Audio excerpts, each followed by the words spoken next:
नमस्कार जोहार, मैं याचना जायसवाल। आप देख रहे हैं न्यूज झारखंड। चलिए जानते हैं सुबह से लेकर शाम तक की झारखंड की तमाम बड़ी खबरों को। मिठाई खाने वाले हो जाएं सावधान, सावन में बिक रहा मिलावटी सामान। सावन के पवित्र महीने में अधिकतर लोग पनीर, खोया, पेड़ा और लड्डू जैसी मिठाइयों को खाने में यूज करते हैं। इसमें लड्डू और पेड़े का भोग भगवान को अर्पित किया जाता है, लेकिन त्योहार का सीजन शुरू होते ही मिलावटखोरों का खेल भी शुरू हो गया। दरअसल धनबाद फूड सेफ्टी विभाग ने बिहार से बसों के माध्यम से भेजे जाने वाले मिलावटी पनीर, खोया, पेड़ा और लड्डू की बड़ी खेप को जब्त किया है, जिसमें 780 किलो मिलावटी पनीर, 80 किलो खोया, 25 किलो पेड़ा और लड्डू की खेप पकड़ी गई है। जानकारी के मुताबिक फूड सेफ्टी विभाग के ऑफिसर राजा कुमार को सूचना दी गई थी कि मिलावटी पनीर और खोया बसों से धनबाद के लिए भेजा जा रहा है। सूचना मिलने के बाद पूजा टॉकीज चौक पर बिहार से आने वाली बसों से पनीर, खोया समेत कई सामग्रियों की जांच की गई। इनकी जांच के दौरान सभी खाद्य सामग्रियों से मिलावट पाई गई, जिसके बाद सभी सामग्री को जब्त किया गया।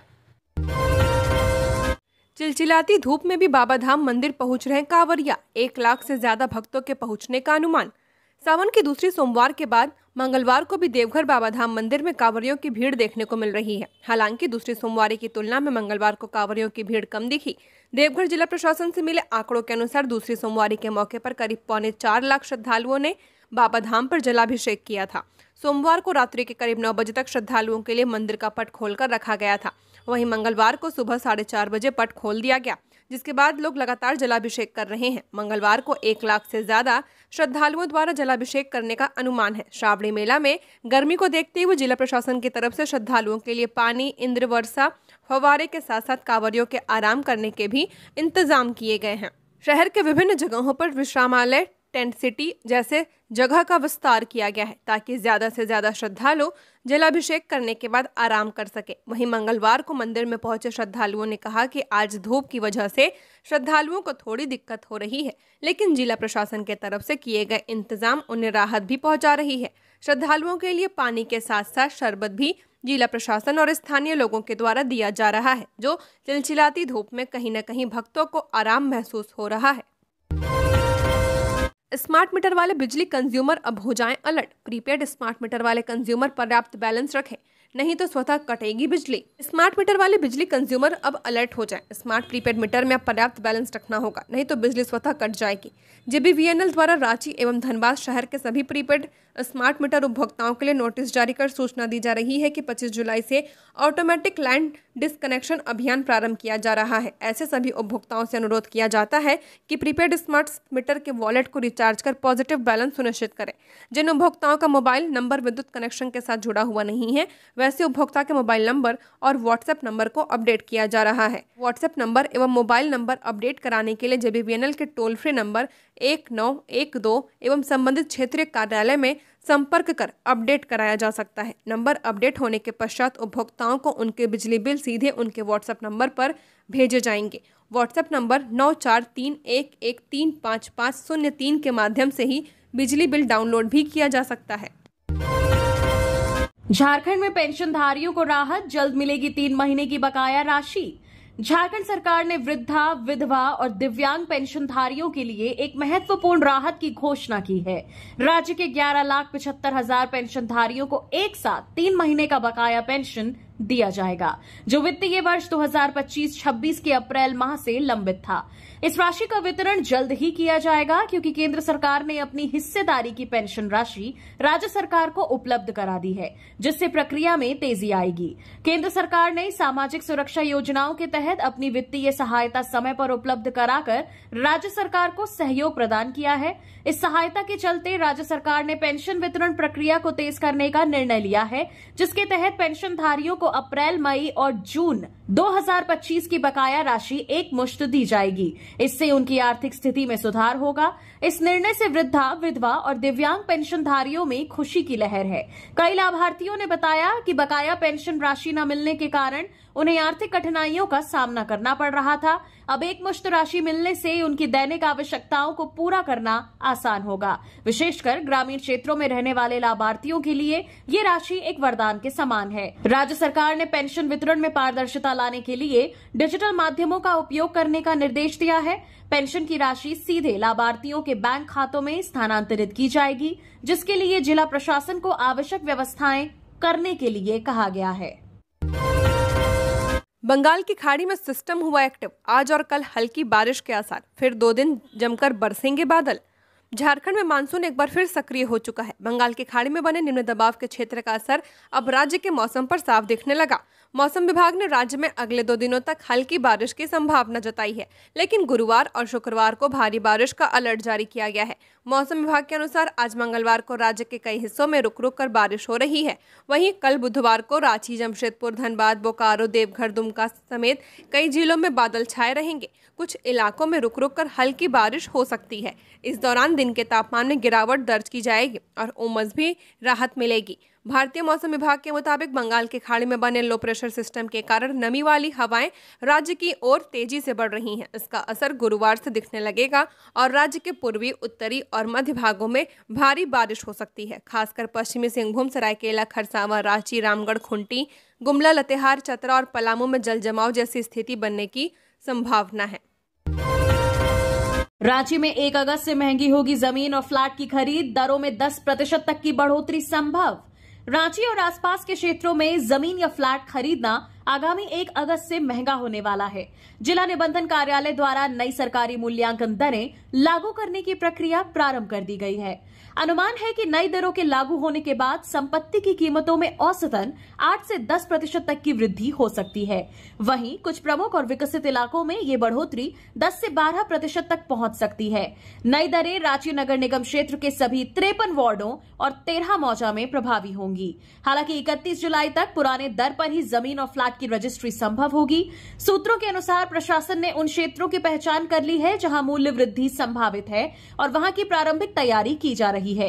इनमें वार्ड संख्या 1, 2, 3, 6, 11, 13, 14, 16, 17, वार्ड संख्या 18, 21, 22 और 23 शामिल हैं। ये वे इलाके हैं जहां आवासीय और व्यावसायिक दोनों प्रकार की संपत्तियों की मांग तेज है। इन क्षेत्रों में कई पॉश इलाके भी सम्मिलित हैं जहां जमीन की कीमतें पहले से ही ऊंची हैं। नई दरों के प्रभाव में आने के बाद संपत्ति खरीदारों को ज्यादा रजिस्ट्रेशन शुल्क देना पड़ सकता है, जिससे कुल लागत में बढ़ोतरी होगी। देवघर में स्कूल बस ने स्कूटी को मारी टक्कर, बेटे को छोड़ने जा रहे पिता की मौत, 4 साल का बेटा घायल, नाबालिग चला रहा था बस। देवघर के बमपास टाउन में मंगलवार सुबह एक दर्दनाक हादसा हुआ। संत जयवर्ष स्कूल की बस ने स्कूटी सवार पिता पुत्र को पीछे से टक्कर मार दी। हादसे में 37 वर्षीय सिविल इंजीनियर आलोक सिंह की मौके पर मौत हो गई। उनका 4 साल का बेटा अर्पण आनंद घायल हो गया। पिता बेटे को स्कूल छोड़ने जा रहे थे। प्रत्यक्षदर्शियों के मुताबिक स्कूल बस की रफ्तार काफी तेज थी। उसे एक नाबालिग चला रहा था। उसके पास ड्राइविंग लाइसेंस तक नहीं था। हादसे के बाद दोनों को स्थानीय लोगों की मदद से तुरंत सदर अस्पताल पहुंचाया गया। वहां डॉक्टरों ने आलोक सिंह को मृत घोषित कर दिया, जबकि अर्पण का इलाज जारी है। मृतक देवघर के करनीबाद मोहल्ले के रहने वाले थे। वह पेशे से सिविल इंजीनियर थे। रोज की तरह मंगलवार सुबह भी वह बेटे को स्कूल छोड़ने के लिए निकले थे। स्कूल के पास ही पीछे से आई बस ने स्कूटी में जोरदार टक्कर मार दी। टक्कर इतनी जबरदस्त थी कि स्कूटी के परखच्चे उड़ गए। दोनों पिता पुत्र सड़क पर दूर जा गिरे। हादसे के बाद घटनास्थल पर भारी भीड़ जुट गई। गुस्साए लोगों ने स्कूल बस में तोड़फोड़ की और चालक को पकड़ने की कोशिश की, लेकिन वह मौके से फरार हो गया। बताया जा रहा है कि हादसे में कुछ टोटो सवार भी घायल हुए हैं, जिन्हें प्राथमिक उपचार दिया गया। ओडिशा से देवघर जा रहे श्रद्धालुओं की कार दुर्घटनाग्रस्त, चांडिल पुरुलिया एनएच पर ट्रक से टकराई, चालक की मौत, 3 गंभीर रूप से घायल।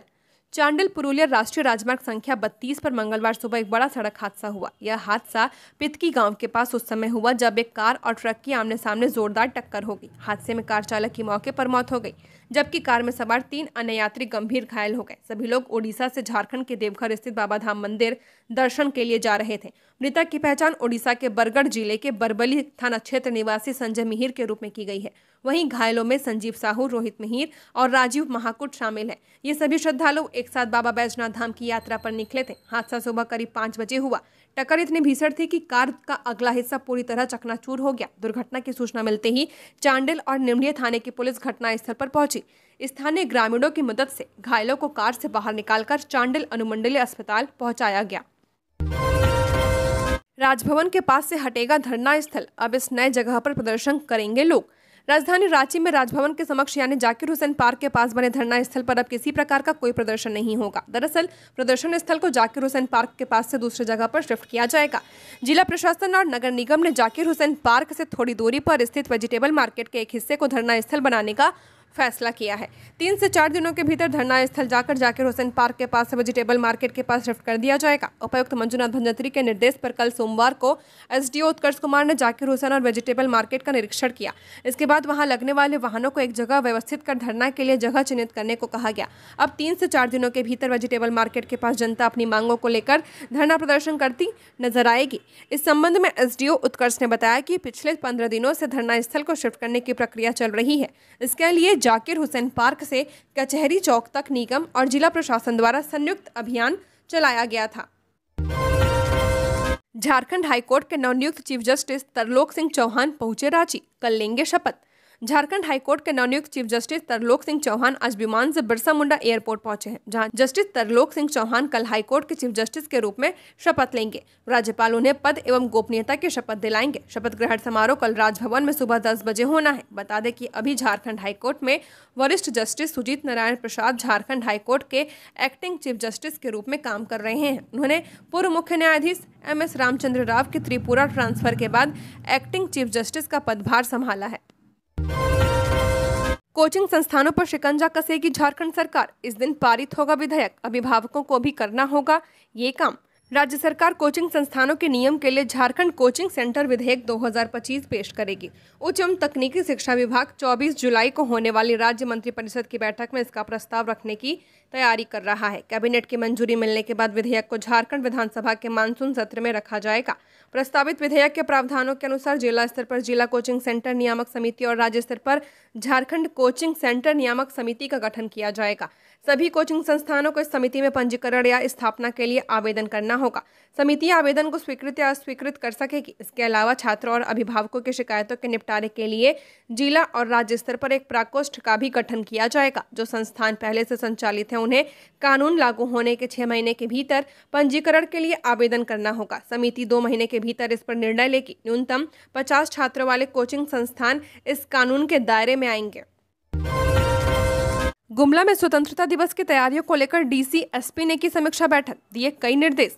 आगामी 15 अगस्त को स्वतंत्रता दिवस समारोह के सफल आयोजन हेतु मंगलवार को समाहरणालय सभागार में उपायुक्त प्रेरणा दीक्षित और पुलिस अधीक्षक हरीश बिन जमान की संयुक्त अध्यक्षता में विशेष समीक्षात्मक बैठक आयोजित की गई। इस बैठक में जिला स्तर पर आयोजित होने वाले मुख्य समारोह की रूपरेखा, तैयारियों की स्थिति, विभागीय दायित्वों का निर्धारण तथा आपसी समन्वय के बिंदुओं पर विस्तार से चर्चा की गई। बैठक की शुरुआत में उपायुक्त ने सभी पदाधिकारियों को संबोधित करते हुए कहा कि स्वतंत्रता दिवस देश की गरिमा, अस्मिता और बलिदान का प्रतीक पर्व है, जिसे पूरे सम्मान और गरिमा के साथ आयोजित किया जाना चाहिए। उन्होंने कहा कि कार्यक्रम से जुड़े प्रत्येक पहलू को गंभीरता से लिया जाए तथा सभी तैयारियों को निर्धारित समय सीमा के भीतर पूरा किया जाए, ताकि आयोजन भव्य, अनुशासित और प्रेरणादायक हो। जंगल में पत्ता तोड़ने के दौरान सर्पदंश से युवती की तबीयत बिगड़ी। पश्चिमी सिंहभूम जिला के गोवा में सर्पदंश से एक युवती की तबीयत बिगड़ गई। युवती को इलाज के लिए गोवा सेल अस्पताल में भर्ती कराया गया। बताया जाता है कि गोवा क्षेत्र के नोइया गांव निवासी माधुरी बागे अपने घर से कुछ दूरी पर स्थित जंगल में पत्ता तोड़ने गई थी। पत्ता तोड़ने के दौरान ही उसे एक जहरीले सांप ने काट लिया। इसके बाद वह जंगल से भागकर सीधे अपने घर पहुंची और परिजनों को मामले की जानकारी दी है। इस बीच युवती की तबीयत भी बिगड़ने लगी थी। इसके बाद युवती के माता पिता उसे इलाज के लिए गोवा के सेल अस्पताल में भर्ती कराया गया, जहाँ इलाज के बाद डॉक्टरों ने उसे खतरे से बाहर बताया। बाबाधाम जा रहे दोस्तों की कार को ट्रक ने मारी टक्कर, एक की मौत। सरायकेला खरसावां जिले के चांडिल में मंगलवार सुबह एक दर्दनाक सड़क हादसा हुआ। यह घटना निमनी थाना क्षेत्र के NH 32 पर पितकी गांव के पास सुबह करीब 5 बजे हुई। उड़ीसा से बाबा बैजनाथ धाम जा रही एक कार की सामने से आ रहे ट्रक से जोरदार टक्कर हो गई। टक्कर इतनी जबरदस्त थी कि कार का अगला हिस्सा पूरी तरह क्षतिग्रस्त हो गया। इस हादसे में कार चालक संजय मिहिर 38 वर्षीय की मौके पर मौत हो गई, जबकि कार में सवार उनके 3 साथी गंभीर घायल हो गए हैं। हादसे की सूचना मिलते ही आसपास के लोग मौके पर पहुंचे और पुलिस को जानकारी दी। नीमडी और चांडिल थाना की पुलिस घटनास्थल पर पहुंची और घायलों को ग्रामीणों की मदद से ऑटो से चांडिल अनुमंडलीय अस्पताल भिजवाया गया। वहीं मृतक का शव एम्बुलेंस से पोस्टमार्टम के लिए भेजा गया है। प्रशासन के आदेश की अनदेखी, खुलेआम बिक रहा गांजा, चीलम और तंबाकू। राजकीय श्रावणी मेला 2025 को तंबाकू व धूम्रपान मुक्त घोषित किए जाने के बावजूद मेला क्षेत्र में खुलेआम चीलम, गांजा और तंबाकू उत्पादों की बिक्री की जा रही है। प्रशासन की सख्ती और जिला प्रशासन के स्पष्ट आदेशों के बावजूद कई दुकानदार आदेश की खुलेआम धज्जियां उड़ा रहे हैं। इससे मेला क्षेत्र की पवित्रता और आम जन की सेहत दोनों पर खतरा मंडरा रहा है। जानकारी के अनुसार शिवगंगा के पास शमशान घाट से गेट से भुरभुरा जाने वाली रास्ते पर कई लोग दुकानें सजाकर चिलम और तंबाकू उत्पादों की खुलेआम बिक्री कर रहे हैं। दुकानदार गांजा को पॉकेट में छिपा कर रखते हैं और प्रत्येक पुड़िया 50 रुपए से लेकर 200 रुपए तक में बेची जा रही है। इन दुकानों पर अक्सर कांवड़ियों की भीड़ देखी जा सकती है। 7,000 से ज्यादा राशन कार्ड होने वाले हैं रद्द। कहीं आपने भी तो नहीं की है ये गलती। राशन कार्ड में ई-केवाईसी करवाने की अंतिम तिथि समाप्त हो चुकी है। बार बार सूचना देने और ई-केवाईसी की अंतिम तिथि बढ़ाने के बाद भी झारखंड के लाखों लाभुकों ने ई-केवाईसी नहीं करवाया। अब विभाग ने 6 माह से लेकर 5 साल तक राशन कार्ड से अनाज का उठाव नहीं करने वाले राशन कार्ड को रद्द करने की तैयारी शुरू कर दी है। इस प्रक्रिया में हजारों राशन कार्ड रद्द होने वाले हैं। देवघर जिले में राष्ट्रीय व राज्य खाद्य सुरक्षा से जुड़े 7,356 राशन कार्ड धारी हैं, जिन्होंने 6 माह से अधिक समय से अनाज का उठाव नहीं किया है। इन सभी राशन कार्ड को विलोपित करने की तैयारी कर ली गई है। इसमें 1 साल से राशन का उठाव नहीं करने वाले 6,034, 3 साल में 3,522 और 5 साल से अधिक समय से राशन उठाव नहीं करने वालों की संख्या 3,472 है। इन सभी के राशन कार्ड को रद्द किया जाएगा। बांसलोई नदी में डूबे खलासी का शव मिला। 3 दिन पहले स्नान के दौरान डूबा था। बिहार का युवक तैरना नहीं जानता था। पाकुड़ की अमड़ापाड़ा थाना के सीमावर्ती क्षेत्र से बहने वाली बांसलोई नदी से एक खलासी का शव बरामद किया गया। मृतक की पहचान बिहार के बांका निवासी सूरज सिंह के रूप में की गई है। घटना शनिवार की है, जब सूरज सिंह अपने हाईवा चालक साथी के साथ नदी में नहाने गया था। स्नान के दौरान वह नदी के गहरे पानी में चला गया। चालक के मुताबिक सूरज को तैरना नहीं आता था। नदी में तेज बहाव होने के कारण वह डूब गया। चालक ने तुरंत आसपास के ग्रामीणों को सूचना दी। सभी ने मिलकर खलासी को खोजने का प्रयास किया, लेकिन कोई सफलता नहीं मिल पाई। इसके बाद उन्होंने परिजनों को घटना की जानकारी दी। 3 दिनों तक लगातार खोजबीन जारी रही। मंगलवार को नदी किनारे से तेज दुर्गंध आने पर लोगों की नजर शव पर पड़ी। स्थानीय लोगों ने पुलिस को सूचना दी। गोपीकांदर थाना पुलिस ने शव को अपने कब्जे में ले लिया। स्थानीय लोगों के अनुसार घटना के पहले से ही नदी का जलस्तर बढ़ा हुआ था। नदी में तेज धारा बह रही थी। शव मिलने पर बड़ी संख्या में लोग मौके पर जमा हो गए थे। रांची में प्रोफेसर से 49.98 लाख की साइबर ठगी। सीबीआई अधिकारी बनकर दी धमकी। गुजरात से आरोपी गिरफ्तार। झारखंड की राजधानी रांची में रहने वाले एक सेवानिवृत्त प्रोफेसर के साथ करीब 50 लाख रुपए की बड़ी साइबर ठगी का मामला सामने आया है। इस मामले में सीआईडी की साइबर अपराध थाना पुलिस ने त्वरित कार्रवाई करते हुए गुजरात के जूनागढ़ जिले के कोडीनार से आरोपी रवि हसमुख लाल गोधनिया को गिरफ्तार कर लिया है। गिरफ्तार आरोपी कोडीनार के सत्यम सोसाइटी वेरावल ब्लॉक 86 का निवासी है। पुलिस ने उसके पास से एक मोबाइल फोन, एक सिम कार्ड, 3 एटीएम कार्ड, एक हार्ड डिस्क और व्हाट्सएप चैट बरामद किया है, जो ठगी से जुड़े सबूत माने जा रहे हैं। तिलका मांझी विश्वविद्यालय भागलपुर के वनस्पति शास्त्र विभाग से सेवानिवृत्त प्रोफेसर, जो वर्तमान में रांची के बूटी मोड़ क्षेत्र में रहते हैं, उसने 14 मई को साइबर थाना में प्राथमिकी दर्ज कराई थी। उन्होंने बताया था कि कुछ लोगों ने उन्हें सीबीआई, एनसीबी और एनआईए जैसे केंद्रीय एजेंसियों का अधिकारी बताकर व्हाट्सएप वीडियो कॉल किया। वीडियो कॉल में सरकारी वर्दी पहने लोगों के क्लिप दिखाकर उन्हें 300 करोड़ की मनी लॉन्ड्रिंग में फंसाने की धमकी दी गई। मानसिक दबाव बनाकर पीड़ित से उनके बैंक खाते का सत्यापन कराने के बहाने 49,98,888 रुपयों की ठगी कर ली गई है। पुलिस का कहना है कि इस गिरोह के अन्य सदस्यों की पहचान की जा रही है और जल्द ही उन्हें गिरफ्तार किया जाएगा। चतरा में वन विभाग के कर्मियों पर ग्रामीणों ने किया हमला। आरोपी को छुड़ा ले गए। वन विभाग के वन रक्षकों पर ग्रामीणों ने हमला कर आरोपी सेवानिवृत्त सैनिक महेश बांडो को हथकड़ी सहित छुड़ाकर अपने साथ ले गए। इस हमले में वन रक्षक गोपाल गंजू घायल हुए हैं। इस संबंध में वन विभाग ने प्राथमिकी दर्ज कर ली है। दरअसल वन विभाग सोमवार को सदर प्रखंड क्षेत्र के डाढ़ा गांव में अपनी वन भूमि पर पौधारोपण का कार्य करवा रहा था। आरोप है कि डाढ़ा गांव निवासी सेवानिवृत्त सैनिक महेश बांडो ने पेड़ पौधे लगाने के लिए खोदे गए गड्ढों को भरवा दिया था। गांव में हंगामा करने के बाद वन रोपण का कार्य करा रहे वन कर्मियों ने महेश बांडो को गिरफ्तार कर लिया। गिरफ्तारी के बाद वन कर्मी महेश बांडो को वन विभाग कार्यालय ले आए और उनके खिलाफ वन अधिनियम के तहत मामला दर्ज कर जेल भेजने की तैयारी कर रहे थे। जेल भेजने से पहले महेश बांडो को मेडिकल जांच के लिए सदर अस्पताल ले जाया गया, जहां पहले से ही डाड़ा गांव के दर्जनों ग्रामीण मौजूद थे। वन कर्मी जैसे ही महेश बांडो को लेकर अस्पताल पहुंचे, ग्रामीणों ने उन पर हमला बोल दिया। इस दौरान ग्रामीणों ने महेश बांडो को हथकड़ी सहित छुड़ा लिया और वहां से फरार हो गए। हरिद्वार से जल लेकर निकला, देवघर में चढ़ाएगा। रामगढ़ का रोशन 1300 किलोमीटर की कर रहा पदयात्रा। जमशेदपुर से कर रहा ITI की पढ़ाई। भगवान शिव के पावन महीने सावन में लगातार शिव भक्त शिवालय पहुंच रहे हैं। वाराणसी से लेकर देवभूमि उत्तराखंड तक शिव के भक्त कंधों पर कावड़ लेकर निकलते हैं। कावड़ यात्रा निकालकर सभी जल लेकर अपनी भोलेनाथ का जलाभिषेक करने के लिए हर साल पहुंचते हैं। वैसे तो कांवड़ यात्रा और कांवड़ियों की जब भी बात होती है तो लोग अक्सर भगवा रंग के कपड़े पहने और कांवड़ लिए लोगों को ही कांवड़िया मानते हैं। ऐसे ही रामगढ़ जिले के चितरपुर प्रखंड अंतर्गत सोनार टोला निवासी वीरेंद्र सोनी व सरिता देवी के 19 वर्षीय पुत्र रोशन कुमार भगवान भोलेनाथ की भक्ति में लीन होकर कठिन परीक्षा के तहत 1297 किलोमीटर की दूरी तय कर बाबा नगरी देवघर पहुंच भगवान भोले शंकर को जल चढ़ाएगा। रोशन उत्तराखंड के हरिद्वार से जल उठाकर कांवड़ यात्रा में पैदल चल रहा है। उसने शनिवार के दोपहर 3:30 बजे हरिद्वार से जल उठाया है और वर्तमान में दिल्ली के आसपास है। उसे उम्मीद है कि अगले 10 से 12 दिनों में देवघर पहुंच जाएगा और भगवान भोलेनाथ को जल चढ़ा लेगा। सीबीएसई के सभी स्कूलों में लगेंगे सीसीटीवी कैमरे। कॉरिडोर, लैब, एंट्री, एग्जिट पर होगी निगरानी। 15 दिन की रिकॉर्डिंग रखनी होगी। सीबीएसई ने अपने सभी स्कूलों को सीसीटीवी कैमरे इंस्टॉल करने का निर्देश दिया है। बोर्ड ने स्कूलों में गाइडलाइंस जारी करते हुए कहा कि स्कूल में सभी जरूरी जगहों पर कैमरे लगे होने चाहिए। इसमें क्लासरूम के अलावा एंट्री और एग्जिट की जगह कॉरिडोर और लैब शामिल है। टॉयलेट और वॉशरूम को प्राइवेसी कारणों के चलते इससे बाहर रखा गया है। ये गाइडलाइंस स्कूलों में बच्चों की बेहतर सुरक्षा सुनिश्चित करने के लिए जारी की गई है।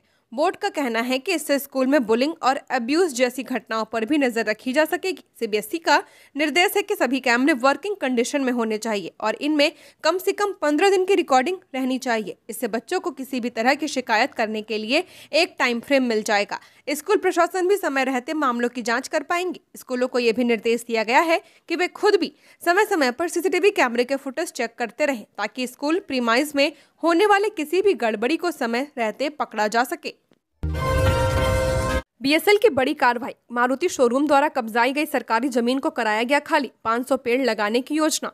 बोकारो स्टील सिटी में सरकारी भूमि पर अवैध कब्जे के खिलाफ बीएसएल प्रबंधन ने बड़ी कार्रवाई की है। यह कार्रवाई सेक्टर 4 स्थित केंद्रीय विद्यालय के पास उस क्षेत्र में की गई जहां एक मारुति शोरूम द्वारा बीएसएल की जमीन पर अवैध रूप से नई गाड़ियों की पार्किंग की जा रही थी। सूत्रों के अनुसार यह अवैध पार्किंग बीते 2 वर्षों से चल रही थी। प्रशासन द्वारा पूर्व में भी कई बार उक्त भूमि को खाली कराया गया था, लेकिन हर बार कुछ समय बाद वहां दोबारा वाहन खड़े कर दिए जाते थे। मारुति शोरूम प्रबंधन ने न तो बीएसएल से अनुमति ली थी और न ही कोई राजस्व जमा किया गया था। सोमवार को बीएसएल टाउनशिप प्रशासन के डीजीएम कर्नल आर.एस. शेखावत के नेतृत्व में एक टीम ने मौके पर पहुंचकर सरकारी जमीन को पूरी तरह से कब्जे से मुक्त कराया। उन्होंने कहा कि यह कदम लगातार मिल रही शिकायतों के आधार पर लिया गया है और अब इस खाली भूमि पर 500 पौधे लगाए जाएंगे, जिससे पर्यावरणीय संतुलन को भी बढ़ावा मिलेगा।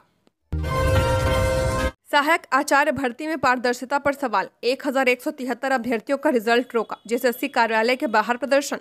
जेएसएससी द्वारा सहायक आचार्य की नियुक्ति प्रक्रिया में गंभीर अनियमितता के आरोप लगे हैं। नियुक्ति में पारदर्शिता की मांग को लेकर सोमवार को बड़ी संख्या में अभ्यर्थियों ने नामकुम स्थित आयोग कार्यालय के बाहर प्रदर्शन किया है। प्रदर्शनकारी अभ्यर्थियों का आरोप है कि बिना कोई स्पष्ट कारण बताए 1173 योग्य अभ्यर्थियों का परिणाम रोक दिया गया है। प्रदर्शनकारियों ने बताया कि सहायक आचार्य के 5008 पदों के लिए जारी नियुक्ति प्रक्रिया के तहत 2784 अभ्यर्थियों को दस्तावेज सत्यापन के लिए बुलाया गया था, लेकिन हाल ही में आयोग द्वारा केवल 1661 अभ्यर्थियों का ही परिणाम जारी किया गया, जबकि शेष 1173 अभ्यर्थियों को सूची से बाहर कर दिया गया है। अभ्यर्थियों ने बताया कि जेएसएससी ने झारखंड हाईकोर्ट को स्वयं यह जानकारी दी थी कि कुल 2784 अभ्यर्थी परीक्षा में उत्तीर्ण हुए हैं। ऐसे में यह सवाल उठना लाजमी है कि आखिर क्यों 3347 पद खाली रह गए और शेष अभ्यर्थियों का परिणाम जारी नहीं किया गया।